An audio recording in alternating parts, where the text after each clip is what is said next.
مترو أنفاق ستوكهولم. تعالوا نستكشف أطول معرض فني في العالم.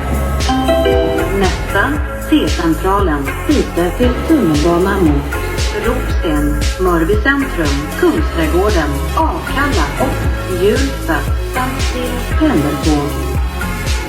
Tänk på avståndet mellan vagn och plattform. مترو الأنفاق في ستوكهولم تم افتتاحه سنة 1950 وشارك أكتر من 150 فنان من بداية المشروع. خلال السنين اتبنى 100 محطة من ضمنهم 47 محطة تحت الأرض. كل محطة ليها شكل مختلف وده بيسهل على الركاب تمييز محطات المترو، وغير كده بيحسسهم بالراحة النفسية.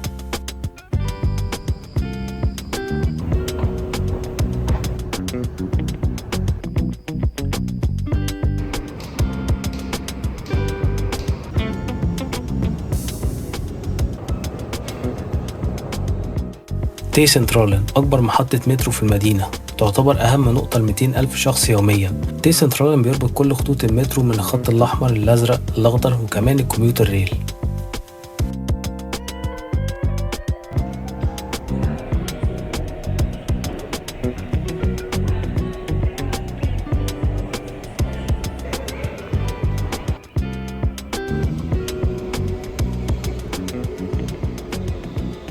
في بعض المحطات هتسمعوا الصوت ده اللي بيسرع لما ميعاد المترو يقرب.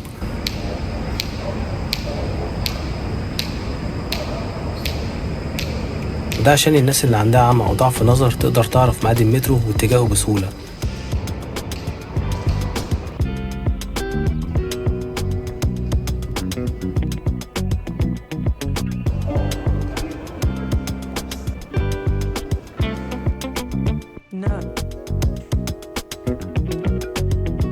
أهدى محطة مترو أنا شفتها في حياتي، مفيش ولا صوت.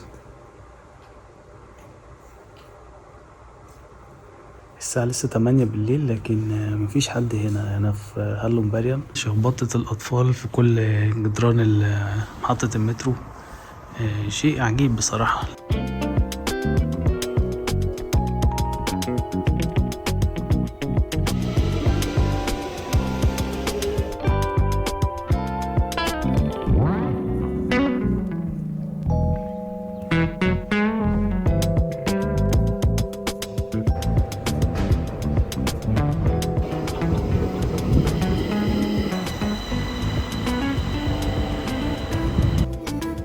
تم افتتاح كونغستراجودن سنة 1977. دي تعتبر أعمق محطة مترو في ستوكهولم حاليا، تتميز بتفاصيل مختلفة عن بقية المحطات.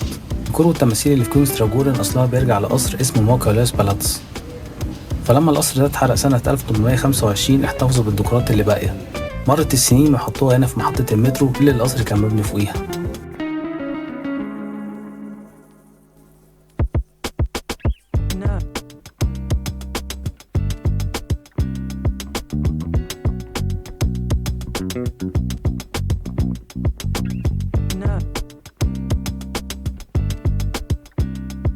مترو الأنفاق في ستوكهولم دايما في تطور وفي مشروعات جديدة بتتم من ضمنها محطة صوفيا اللي هتبقى واحدة من أعمق محطات المترو في العالم على عمق 100 متر.